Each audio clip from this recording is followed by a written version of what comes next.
Кийинки конугубузга тапшырма, эгерде айым болсо, тегерек чекедеги мырзалардын бирине барып, өзүнүн сүйүүсүн арнап, ал мырза менен ак бийге түшсүн, музыкасы жок. 1 мүнөттөй бийлесин. А эгерде мырза болуп отурган болсо, айымга сүйүүсүн билдирип, ошол жерде 1 мүнөттөй ак бийге түшсүн. Чоңсуз. 1 мүнөт турсатпы?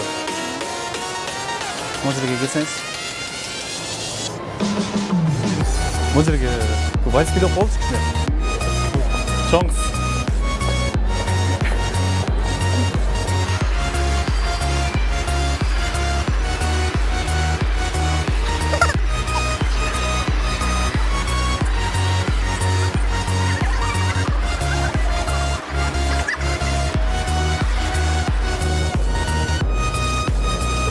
Извините, можно одну минуту?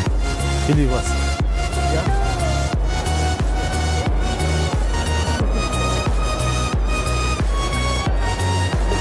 Хочется снова туда.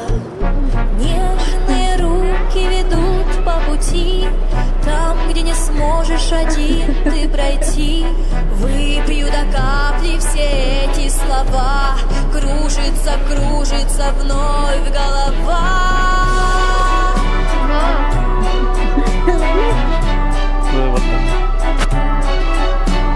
Старый букварь открываю опять. Хочется мне это время догнать. В первой тетради чернильная лужица. Кружится, кружится, кружится, кружится, кружится, кружится вальс над землей.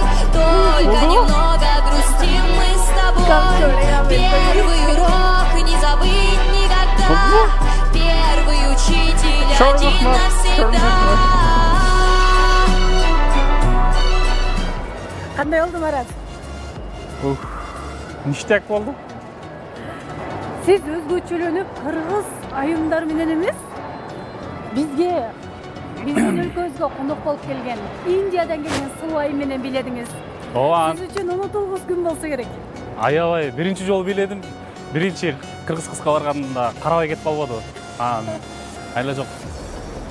Сиздей кең далылуу, ушундай сулуу жигиттерди карабаган кыздарга дагы сөз жок.